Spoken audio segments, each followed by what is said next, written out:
porque justamente el tema del día, pues es un tema que surgió como paralelo a otro tema que ya habíamos propuesto aquí en el programa cuando viniste a platicar con nosotros. Justamente luego yo te dije, es que deberíamos de hablar eh, de, de, El ay, 2 de se me octubre. fue. No, no, no, pero antes justamente de qué queríamos hablar De Oscar anterior Wilde. de Oscar Wilde, pero estaba Sí, intentando, de Profundis, estaba de intentando Profundis. acordarme el título del libro de Oscar Wilde de Profundis, y te propuse 2 de octubre y tú me dijiste, pero ¿cómo el 2 de octubre vamos a hablar de Oscar Wilde si hay otro tema muchísimo eh, más importante en el panorama nacional y de memoria, de recuerdo, que justamente pues es el 2 de octubre, el movimiento estudiantil y todo lo que pasó aquel año en 1968 que creo, Daniel, que todos hemos escuchado como esta situación política, eh, pues estas repercusiones tan fuertes que hubo con los estudiantes, pero también hemos escuchado música, como ahorita iniciamos con una pieza musical, pero también hemos visto series, películas, hemos leído algunos libros, pero luego se nos olvida realmente qué fue lo que pasó y en qué contexto surgió, que creo que aquí sería el inicio, ¿no? Que nos dieras un poco este contexto histórico, social, cultural de cómo surgió, pues este suceso, cómo fue que se desarrolló de esta manera, ¿no? Quizás primero podríamos empezar como por dar un pequeño panorama para aquellos que todo el mundo escucha así, movimiento estudiantil, Tlatelolco, desaparecidos, muerte, opresión, pero realmente, ¿qué pasó, Daniel? Sí, habíamos platicado que era imperdible hablar del 2 de octubre como fenómeno político, también como fenómeno político que desencadena un montón de reacciones artísticas, de productos artísticos, libros sobre los cuales hablaremos relacionados con el 2 de octubre, pero también como una especie de deuda histórica. Las nuevas generaciones, nosotros dos, Andrea, yo, la enorme mayoría, seguramente los que nos escuchan, no pertenecen a la generación del 68, pero creo yo que sí tenemos una especie de responsabilidad por rescatar el, ciertos momentos oscuros de la historia política mexicana, y si hay un momento oscuro en la historia de la política mexicana, es este, ¿no? Entonces estaremos hablando del contexto político y bueno, a ver si alcanzamos a recomendar libros para todos aquellos amantes de la lectura. El 68 es un boom político a nivel internacional. 1968 representa el año en el que la juventud y la imaginación intentaron tomar el poder político. Fue un año de revoluciones, la mayor parte de ellas fallidas, algunas exitosas, la mayor parte de ellas fallidas por parte de los estudiantes. México no es el único caso. En el 68 encontramos el famoso Mayo francés, encontramos la Revolución checoslovaca, encontramos movimientos en Polonia, incluso en Sudamérica, en Estados Unidos, y la mayoría de ellos estudiantiles. Coincidencias, ¿no? ¿Por qué el 68? ¿Qué tenían que ver los movimientos de Europa, de Estados Unidos y de Latinoamérica? Tenían semejanzas. Um, el movimiento en México, vamos a concentrarnos en lo que pasa el 2 de octubre, es un movimiento básicamente en contra del autoritarismo, del régimen autoritario mexicano. Un poquito de contexto, ¿qué está pasando en México? ¿Quién es este régimen autoritario? Es el régimen que se desprende de la revolución. Es el régimen político que viene de la revolución, que intenta tomar su legitimidad de la revolución. ¿Sí? Todos conocemos el nombre del partido. Es un partido que se afianza en el poder y se legitima a sí mismo diciendo: somos los herederos de la Revolución Mexicana. Nosotros representamos los ideales de la Revolución Mexicana. Ideales no nada más políticos, también ideales sociales. No obstante, pasan los años, pasa el tiempo y la generación del 68 ya no encuentra respuestas en esa autoproclamada legitimidad revolucionaria. La generación del 68 es otra revolución y parece ser que la legitimidad ya no se encuentra nada más en el discurso revolucionario del partido autoritario. México vive bajo un régimen de partido hegemónico. No es un régimen de partido único, hay varios partidos políticos, hay elecciones, hay prensa, pero todo es una farsa, ¿no? Las elecciones están súper compradas, todos sabemos quién es el partido que va a ganar, la prensa sirve y trabaja para el partido en el poder.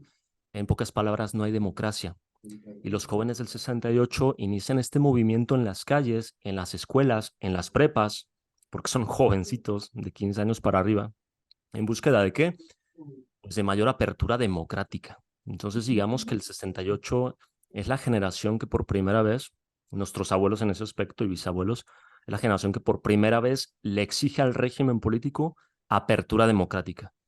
La respuesta que da el régimen no es la mano abierta, como decía el presidente de Ordaz, sino es un puño cerrado eh, Y violento. y violento que va a verse reflejado en la parte final, que es el famoso 2 de octubre del 68. Hay Justamente, un... sí, Dime, Andrea, dime. adelante. No, porque justamente esto que estás comentando lo encontré en el ensayito que me recomendaste de Octavio Paz, Olimpiada y Tlatelolco, en el cual él dice todas estas peticiones, es decir, de los jóvenes, se resumían en una palabra que fue el eje del movimiento y el secreto de su instantáneo poder de seducción sobre la conciencia popular, democratización. Una y otra vez los muchachos pidieron el diálogo público entre el gobierno y los estudiantes, preludio del diálogo entre el pueblo y las autoridades. Esta demanda recogía la que habíamos hecho un grupo de escritores en 1958 ante disturbios semejantes, aunque de menor amplitud, ¿no? Y aquí justamente Octavio reflexiona que el gobierno prefirió apelar alternativamente a la fuerza física y a la retórica revolucionaria institucional. Estas vacilaciones eran probablemente el reflejo de una lucha entre los técnicos, deseosos de salvar lo poco que aún queda vivo de la herencia revolucionaria, y la burocracia política partidaria de la mano dura, ¿no? Justamente esto que tú mencionas, no era un puño abierto, no era una mano abierta, era un puño cerrado, era la mano dura. Cuando sucedió este hecho en la plaza de Tlatelolco el 2 de octubre, que aquí más bien Octavio nos dice, ¿no? Fue un movimiento en el que ya se concurría el mitin, estaban celebrando que hubieran abandonado las tropas, que las tropas hubieran desalojado la universidad y el Instituto Politécnico, e incluso los estudiantes ya se disponían a abandonar el lugar. Cuando, dice Octavio Paz, la plaza fue cercada por el ejército y comenzó la matanza. Unas horas después se levantó el campo. ¿Cuántos murieron? En México, ningún periódico se ha atrevido a publicar las cifras. Que bueno, creo que en la actualidad ya hay un conteo, ¿no? Pero aún así creo que sigue siendo bastante ambiguo debido pues al tiempo que pasó también. Y a las personas que puedan visitar la Plaza de las Tres Culturas, en Tlatelolco, en la Ciudad de México, una plaza importante en la historia de México, ¿no? Porque en esa plaza los aztecas dan su última batalla contra los españoles. Ahí cae el Imperio Azteca frente a los españoles en 1521. Y bueno, pasa Tlatelolco, pasa el 2 de octubre también.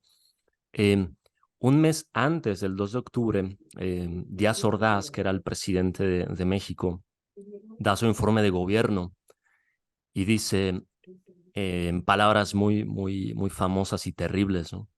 Hemos sido tolerantes hasta excesos criticados, pero todo tiene un límite. Es decir, el régimen se comportaba como un régimen paternalista. Díaz Ordaz, hay muchas investigaciones actuales, pero Díaz Ordaz, todo parece indicar que como buen tlatoani mexicano, como buen presidente mexicano, no nada más quería ser el presidente, sino quería ser el padre de los jóvenes mexicanos descarriados, ¿no? Por estos movimientos socialistas alrededor del mundo. ¿Qué está pasando con los chicos mexicanos? Pues es un boom de ideas de izquierda, es un boom socialista. La revolución cubana ha sido exitosa, el Che Guevara es una leyenda, Estados Unidos ha invadido Vietnam, hay un movimiento político importante. Y Díaz Ordaz, como un presidente conservador, profundamente conservador, teme que este movimiento universal, este movimiento mundial, sea una especie de cruzada comunista y que tome posesión de México. Díaz Ordaz auténticamente piensa que tiene que salvar a los jóvenes de este movimiento, ¿no? Con su rancio conservadurismo. El movimiento concluye el 2 de octubre, pero había empezado desde finales de junio. ¿Por qué inicia el movimiento? Básicamente hay una pequeña disputa, una pequeña pelea entre estudiantes de preparatoria que habían tenido un partido de fútbol americano, pelean en las calles, una pelea juvenil, y el gobierno interviene.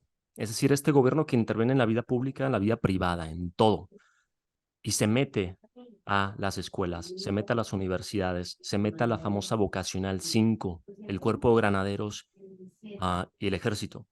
Entonces, este hecho, esta pelea callejera, va a ser el inicio de un montón del deseo de los granaderos y del ejército por entrar a las universidades y por entrar a las preparatorias.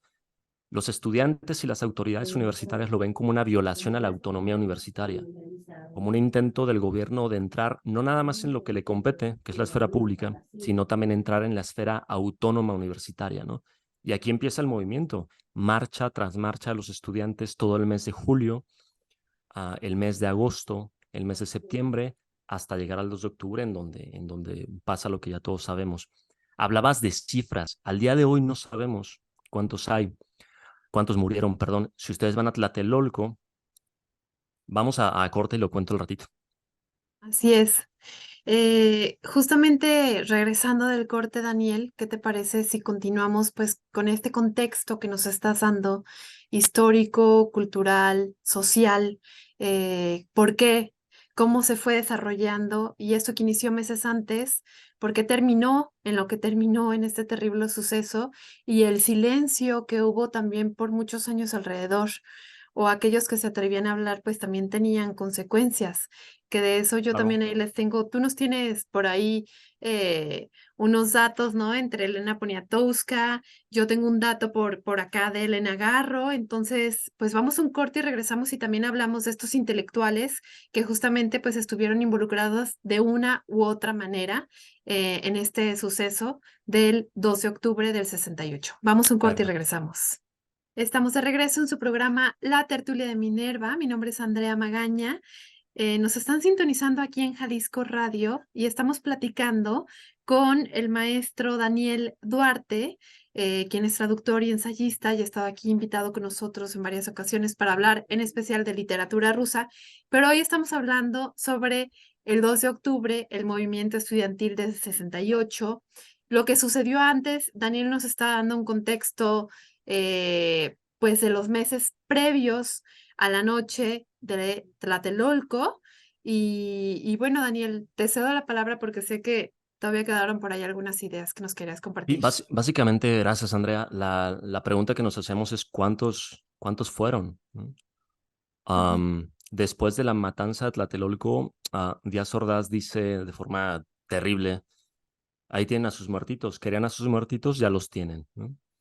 Pero cuántos murieron, no lo sabemos. Cuando ustedes van a Tlatelolco hay un poema, en la Plaza de las Tres Culturas hay una piedra con las inscripciones con los nombres de algunas de las personas que murieron, algunos, no todos. Su nombre, su edad, y abajo viene un poema dedicado a ellos. Me parece que es de Rosario Castellanos, no sé si la memoria me traiciona, pero es un poema dedicado a ellos y preguntando precisamente cuántos murieron y cuestionando lo que pasó a la mañana siguiente. A la mañana siguiente los periódicos, algunos publicaron tiroteo entre el ejército y los estudiantes, es decir, culpabilizando a los estudiantes de realizar un tiroteo que no sucedió, los estudiantes no estaban armados. Algunos medios de comunicación simple y sencillamente lo ignoran, otros tantos pues se lo achacan a jóvenes revoltosos comunistas, ¿no? Pero no pasa nada, la Plaza de las Tres Culturas amanece limpia, el servicio de limpia llega inmediatamente en la madrugada, limpia, y aquí no pasó nada. Al día siguiente el país seguía en total normalidad. De hecho, Díaz Ordaz pensaba que el país iba a seguir en normalidad.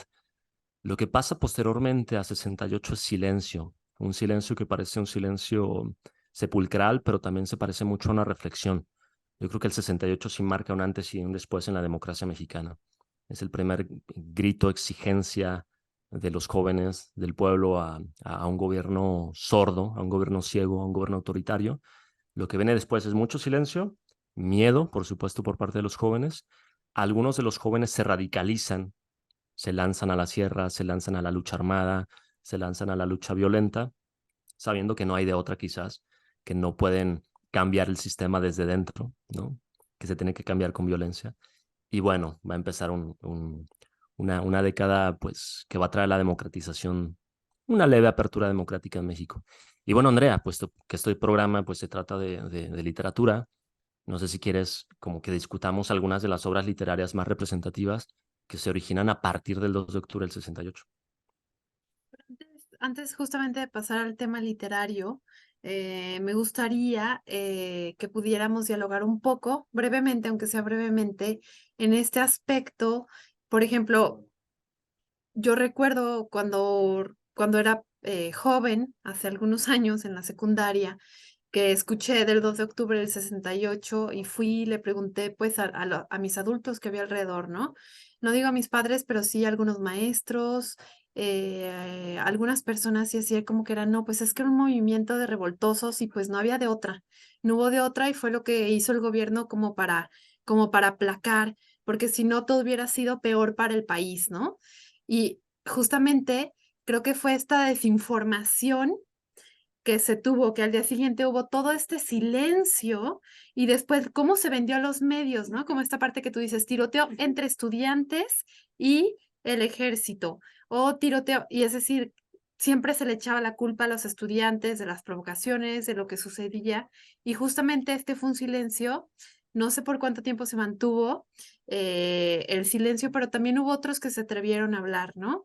Y justamente ahora que mencionas, pues la parte literaria que surgió, la obra literaria que surgió alrededor, creo que es bastante vasta, ¿no? Pero en mi caso, por ejemplo, que soy lectora de Elena Garro, yo recuerdo que Elena tuvo que salir huyendo del país justamente unos años después porque fue acusada de supuestamente haber publicado una lista de intelectuales que estaban involucrados en el movimiento, ¿no?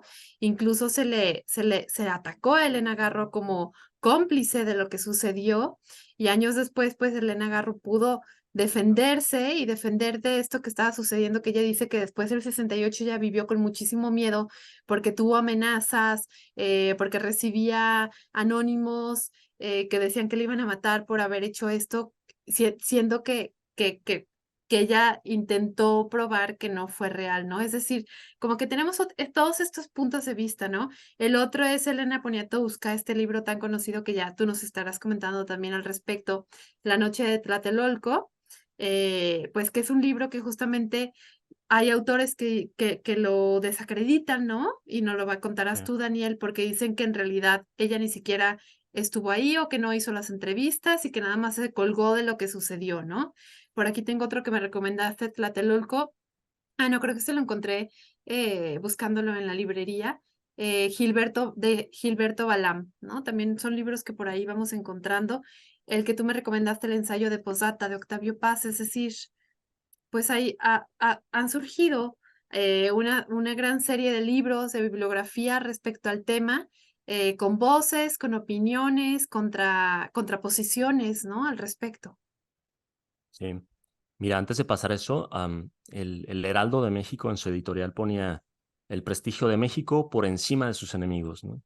Es decir, Ah, los aparte, estudiantes, recordemos que iban a hacer las Olimpiadas, ¿no? sí, claro, claro. Es decir, esta impresión de que hay un movimiento extranjero Ujú. que intenta desprestigiar a México porque vamos a tener las Olimpiadas, ¿no? Em, la prensa pone en su titular del 3 de octubre, balacera del ejército con estudiantes. Sangrienta batalla le pone. El día, Batalla, ¿no? Como si pues hubiera ándale, habido, como si fuera sí, de dos partes. El ajá, día pone, el periódico El Día, me parece que ya no existe, pone, la tropa fue recibida a balazos por francotiradores. pues es que los Novedades, medios estaban y comprados. totalmente, novedades, que se hace llamar el mejor diario de México. No sé si novedades todavía existe. Pone Creo balacera que entre sí. francotiradores y el ejército. Y después el gobierno, el jefe de policía dice, exhorto a los padres a que cuiden a sus hijos de los disturbios, ¿no? Es decir, otra vez esta versión paternalista de papás cuiden a sus hijos que son unos Controlen a vagos, sus ¿no? hijos. Ajá. Eh, y de ahí la importancia de que muchos chavos hoy pues piensan que la libertad es algo que está ahí, y la libertad política es algo que se ha conseguido durante muchas décadas de batalla política en este país, ¿no? Entonces, no nacimos con libertad, la libertad no es un regalo del Estado ni del gobierno, es producto de batallas muy largas como esta. Ahora tenemos las redes sociales, tenemos internet, podemos ser un poco más críticos, ¿no? Bien, la parte literaria que decías, bueno, pues un hecho tan traumático evidentemente va a dar paso a una fiebre literaria, ¿no? Con los años posteriores. Hay mucho miedo político, sí, pero hay una gran explosión de literatura, hay una gran explosión de música. sobre el 2 de octubre. A mí una novela que me parece fundacional, fundamental, porque es la única novela escrita por alguien que estuvo ahí, por un chavo de Guadalajara que estuvo ahí, que es Luis González de Alba, que por cierto el día de hoy es su aniversario de muerte, se quitó la vida un 2 de octubre, tanto lo marcó el hecho. Y Luis González de Alba, tapatío, escribe Los días y los años, una novela, repito, que yo sepa, el único que estuvo realmente ahí y que hizo una obra literaria. Luis González de Alba es uno de esos jóvenes, era un chavo estudiante de filosofía, lo arrestan, se lo llevan al campo militar, a un campo militar, imagínate, y después lo mandan a la famosa prisión de Lecumberri, hoy el Archivo General de la Nación. ¿Qué era Lecumberri? Básicamente era una prisión política, con famosísimos presos políticos como el enorme José Revueltas, Ahí uno estuvo de los... José Agustín, ¿no? Ándale, Sí, o sea, recuerdo el rock de la cárcel, justamente, y las amistades que hizo ahí. Súper interesante. y Recomendación ahí, paralela, que no tiene nada que ver con ajá, el 2 de octubre. ándale, ahí había intelectuales, había disidentes políticos, en un momento en que ser disidente, sigue siéndolo, pero en un momento en que ser disidente era realmente muy peligroso. Pero eso Teníamos no, a mí me prisiones, recuerda, y perdón que te interrumpa, dime, no, dime. me recuerda pues a las dictaduras que hemos tenido en Latinoamérica, ¿no? En Chile, en Argentina, eh, estas dictaduras que eran de opresión total, de tener prisiones justamente donde se torturaba a aquellas personas, se les quitaba todo contacto externo, su humanidad prácticamente, ¿no? Y eran, podían durar años allí simplemente por ser enemigos políticos del que estaba en turno. Sí, que es una de las discusiones políticas más interesantes, ¿no? ¿Qué era? ¿Qué era el régimen político mexicano? ¿Era un totalitarismo, un autoritarismo, una dictadura, una dicta blanda, como decían, como decía Enrique Krause, me parece? Ujú. Total. Luis González de Alba termina en Lecumberri junto con prisioneros legendarios, y ahí escribe Los días y los años. Es una novelita am, que va a ser publicada, déjame ver, aquí la tengo, va a ser publicada por Era. Estando el prisionero, la ligo con otra obra importantísima del 68. Estando el prisionero, es visitado por una jovencita, una periodista que ya escribía en el semanario Siempre. El semanario Siempre era un semanario de izquierda y había una jovencita que escribía muy bien, que hacía una gran crónica periodística, una gran cronista que se llama Elena y se apellida Poniatowska. E iba a entrevistar a Luis González de Alba. Ujú. Elena no estuvo en el 2 de octubre, pero lo entrevista a Luis González de Alba, entrevista a otros prisioneros, y de esas entrevistas va a surgir quizás el libro más famoso, que no es una novela, es un libro periodístico, ensayístico, es una narrativa que se llama La Noche de Tlatelolco. Es el libro más famoso escrito sobre el 2 de octubre. Básicamente es una crónica de lo que pasa contada por una mujer muy joven, que es Elena Poniatowska, que no estuvo ahí, pero tiene una gran habilidad narrativa para contar lo que pasa en un estilo periodístico, pero también le pone un estilo narrativo novelesco. Cambia algunos nombres y cambia algunas de las declaraciones que se dan. Esto enfurece a Luis González de Alba, que nunca la va a perdonar, nunca la va a perdonar. La va a acusar prácticamente de haberse robado ¿De declaraciones, plagio? de algo, no No tanto de precisamente, plagio, no sino tanto de plagio, sino de ser desordenada en sus citas, de cambiar nombres, de cambiar de no dar fechas, reconocimiento quizás a de, de- aquellos que hablaban al respecto, ¿no? a aquellos que sí estuvieron ahí. Ujú. Entonces, la denuncia de Luis González de Alba es muy puntual. También dentro del chisme literario quizás tiene que ver un poquito con que la novela de Luis González de Alba, Los días y los años, no llega a ser tan exitosa como La noche de Tlatelolco. Y el Ujú. mismo Luis González de Alba lo reconoce. La prosa de Luis González de Alba es dura, es directa, es poco atractiva. Y Elena Poniatowska siempre ha tenido esa gran habilidad para narrar, ¿no? Y es mucho más exitosa. Creo yo que el descontento de los González de Alba tiene que ver con eso, pero también con el hecho de que Elena Poniatowska se apropiara, según él, de un evento en el que no estuvo ella. Am, si me preguntas mi opinión, creo que es totalmente válido em, imprimirle cierto talento narrativo a las narraciones y a las entrevistas que hizo Lenia Poniatowska, ¿no? Pero bueno, esas son dos obras fundacionales, La noche de Tlatelolco de Poniatowska y Luis González de Alba con Los días y los años. ¿Hay algo que nos Dime. quisieras leer? Tal vez te agarro un poco en curva de los días y los años. Yo les puedo leer algo de La noche de Tlatelolco, si quieres en lo que buscas si quieres A decirnos ver, alguna cita o compartirnos alguna cita. adelante, dale.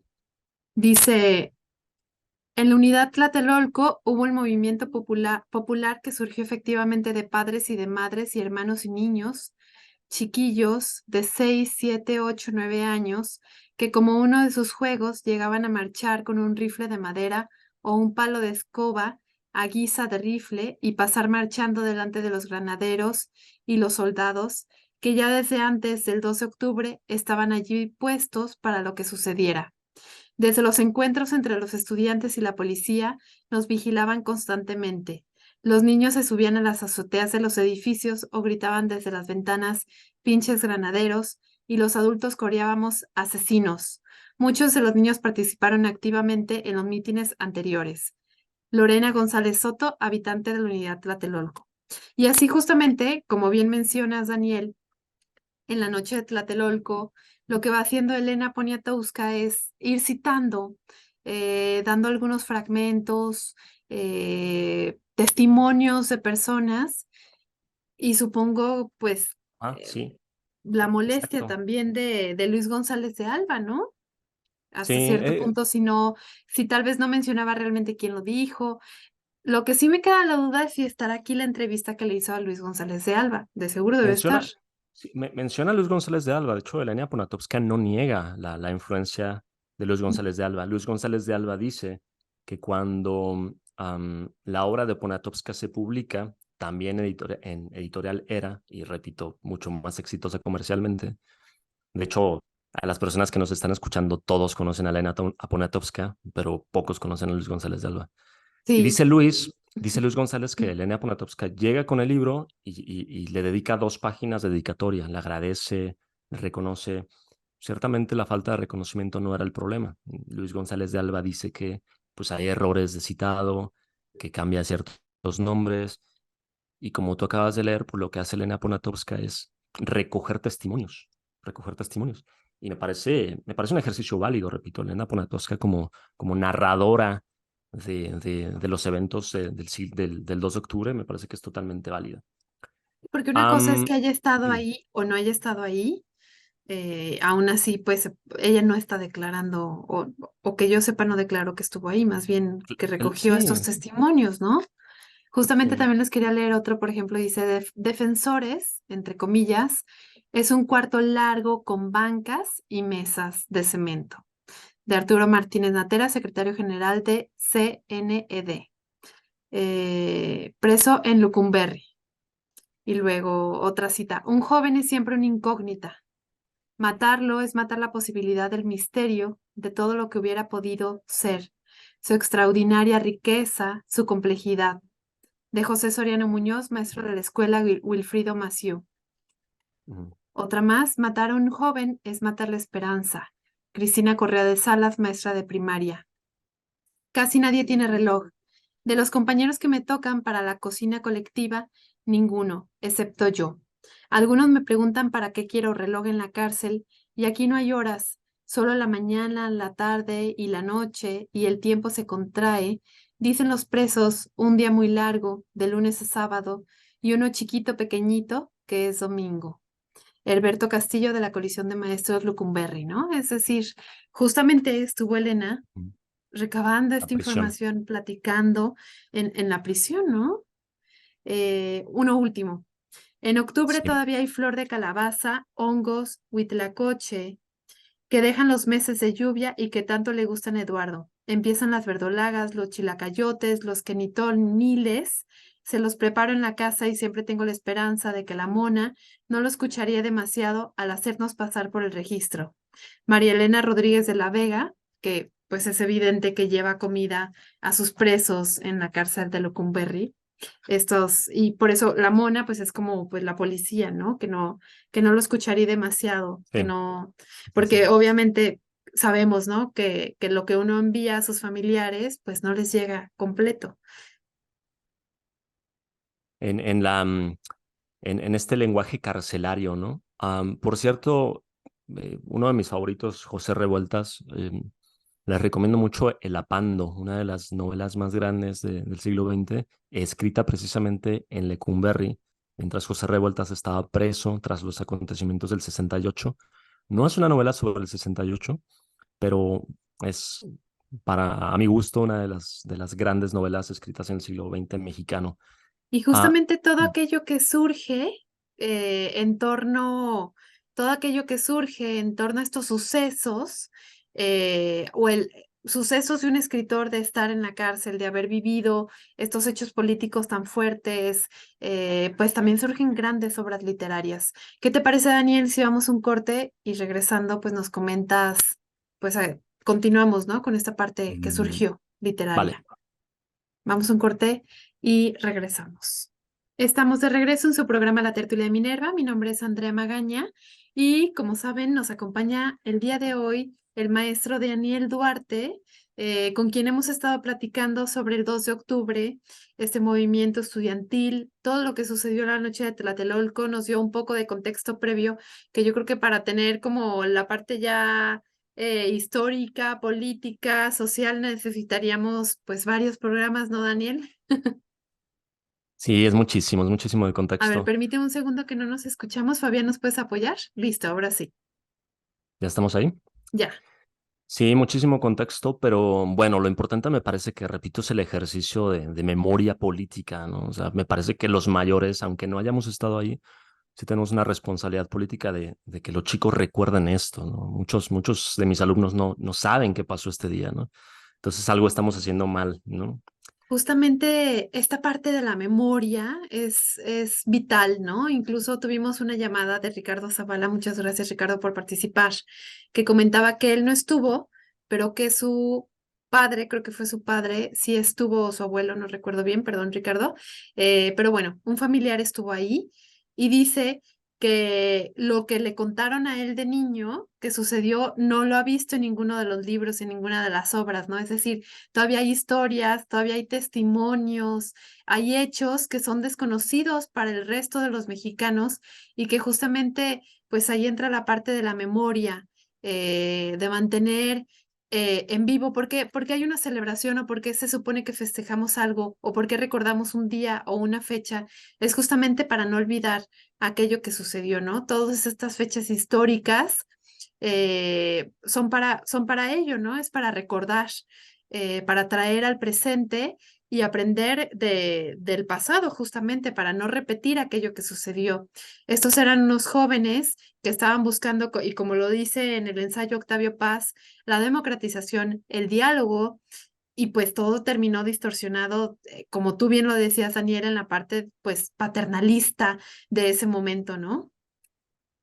Sí, del terrible Estado mexicano autoritario. Ujú. Si me das permiso, me parece que Adelante. habrá que honrar a Luis González de Alba en su novela Los días y los años.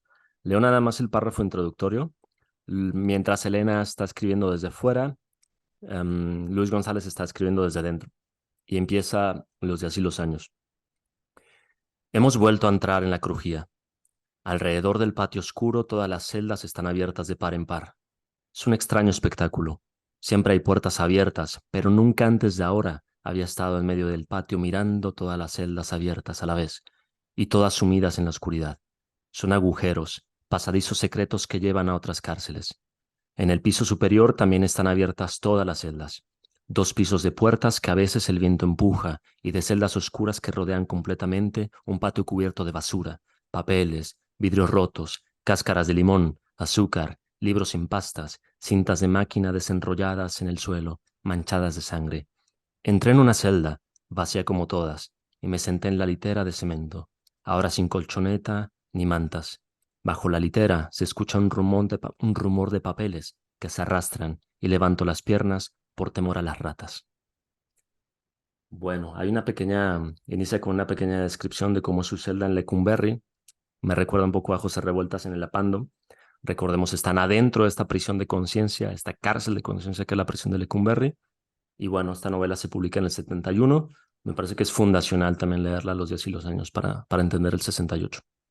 Los días y los años de Luis González de Alba. También hemos estado comentando La noche de Tlatelolco de Elena Poniatowska y el ensayito de Octavio Paz, Olimpiada y Tlatelolco, que les quiero leer, si me permites, Daniel, un pequeño fragmento sobre el 68 que dice: Año axial 1968 mostró la universalidad de la protesta y su final y realidad. Ataraxia y estallido, explosión que se disipa, violencia que es una nueva enajenación.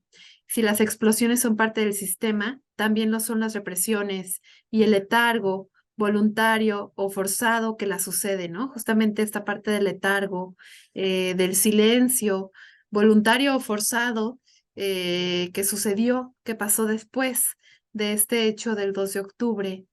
Y por último, para cerrar este comentario del ensayo de Octavio Paz, dice: la matanza de Tlatelolco, justamente hablando del pasado, nos revela que un pasado que creíamos enterrado está vivo e irrumpe entre nosotros. Cada vez que aparece en público se presenta enmascarado y armado. No sabemos quién es, excepto que es destrucción y venganza. Es un pasado que no hemos sabido o no hemos podido reconocer, nombrar, desenmascarar.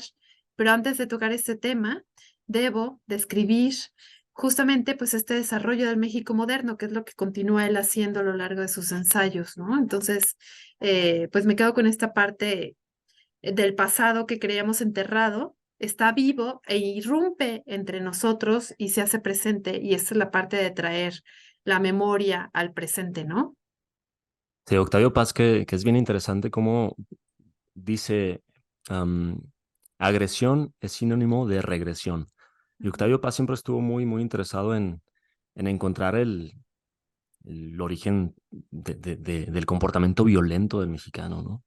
Como siempre que hay un evento violento, parece ser que estamos repitiendo instintivamente el pasado como una forma de expiación, él dice a él, ¿no? Las correspondencias con el pasado mexicano, especialmente con el mundo azteca, son fascinantes, sobrecogedoras y repelentes. Es decir, parece ser que este pasado violento no nos deja del todo. Hoy por la mañana estaba platicando con una compañera y me decía ciertamente algo muy interesante. Parece ser que los periodos violentos de México nunca se han ido, ¿no? Siempre hay un periodo violento en la historia de este país, ¿no? ¿Por qué? Octavio Paz, en este ensayito de postdata, es uno de los que intenta explicarlo, ¿no? Pero es una explicación que, bueno, a un problema fundacional de México, ¿no? ¿Por qué la violencia en este país? Y que justamente también es un tema que aborda en El laberinto de la soledad, ¿no? Cuando habla del mexicano, de la chingada, de la Malinche, de las fiestas, la relación con la muerte, del Día de Muertos, que lo va desarrollando también Octavio Paz en El laberinto de la soledad, que también es un librito que les recomendamos, y que justamente ahora en septiembre, el mes pasado, que nuestra autora fue Nelly Campobello, que ya habla sobre la revolución y todo lo que se desencadenó durante este movimiento armado en México. Pues en el club justamente reflexionábamos, y creo que se los llegué a compartir aquí en este espacio. México desde antes de la conquista estaba en guerra, en la conquista estuvo en guerra, en el periodo, es decir, siempre había movimientos, siempre había cosas, había desajustes, la independencia, todo lo que siguió después de la independencia, como el intentar antes del porfiriato, justamente intentar mantener la paz, pero continuamente estábamos en movimientos, en conflictos armados, Maximiliano y Carlota, después Porfirio Díaz y esta paz que trajo por unos años, pero después otra vez la revolución, es decir, siempre estamos en algo, ¿no? Ahora que tenemos el narcotráfico, los desaparecidos, los feminicidios, es decir, no estamos en paz. Sí, sí, es un país que no está en paz, lamentablemente. Y Bueno, es un más, tema que da, ¿no? Que da mucho no, y da da para mucho, hablar y da literatura, da series por ahí, alguna serie, porque en realidad se nos está terminando el tiempo, Daniel. Bueno, ¿Alguna serie? Me dijiste que viste una hace poco, ¿no? Amazon Prime, en Amazon ahí pusieron hace un par de años, me parece, una serie que no es del todo mala. Me parece que tiene un par de años y un par de temporadas. Se llama Un extraño enemigo. Si alguien la quiere revisar ahí. Me parece que tiene un par de temporadas. Un extraño enemigo. Es sobre el 68. Canal 11 también sacó hace 5 años, cuando se cumplieron 50 años de Tlatelolco, una serie de reportajes. Es un documental, una serie con varios capítulos, me parece que son 3, que se Ujú. llama El Origen. Lo pueden encontrar en YouTube. Póngale Canal 11, El Origen. Es una serie de documentales sobre el origen, desarrollo y desenvolvimiento del movimiento del 68 en México. Ahí hay un par de recomendaciones para pues, los que no les guste tanto leer, pero quieran ver algo relacionado con las series. La última que dije, pues está en YouTube, accesible para todo el mundo. Sí, exactamente. También es interesante. Por ahí hay algunas películas que les estaré compartiendo en redes sociales, pero Las, hay mucho material. la muy clásica, perdón te interrumpí, pues es Rojo Ujú. Amanecer, ¿no? Me parece que es Rojo del Amanecer. 88. La Estaba intentando clásica. recordarlo. Sí, Ujú. Rojo Amanecer no sé si está en YouTube, pero es la clásica que todos vimos en mi generación. A mí no me parece mala, sé que tiene críticos, a mí me parece una buena película. Me parece también muy buena la película de Canoa, que ciertamente no se trata del 68, pero refleja muy bien el ambiente de miedo dentro de la clase política conservadora mexicana frente a las ideas de fuera, las ideas socialistas, las ideas de los jóvenes, como los jóvenes que tienen ideas guevaristas, ideas feministas, incluso ideas anarquistas, se ven como parte de una conspiración internacional para acabar con este país conservador y católico, ¿no? Yo siempre recomiendo Canoa para entender pues qué estaba pasando a finales del 68 y principios de los 70, porque ahí no se acaba con el 2 de octubre, después viene el halconazo en el 71, ¿no? Entonces, y después vienen las guerrillas y todos los 70, todos los años 70 son muy movidos en este aspecto de la represión política. Pues muchas gracias, Daniel, por habernos acompañado, Daniel Duarte, el día de hoy en la tertulia de Minerva. Les recordamos La Noche de Tlatelolco, de Elena Poniatowska, Posdata, de Octavio Paz, Tlatelolco, de Gilberto Balam, y de Luis González de Alba, La Noche y los Días. Y bueno, ahí está Carlos Monsiváis, quizás uno de los mejores narradores de México en la tradición de la resistencia. Está José Revueltas en México 68, Juventud y Revolución. Está Paco Ignacio Taibo también con un librito que se llama 68.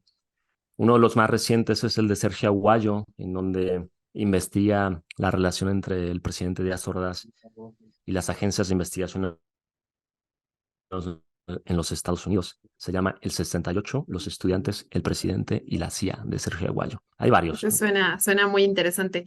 Gracias, Daniel, y gracias a todos los que nos sintonizaron el día de hoy por habernos acompañado. Gracias. Eso es todo por hoy. Nos estaremos conectando, sintonizando el próximo lunes. No se vayan, se quedan con mi compañero Juan Pablo Balcells.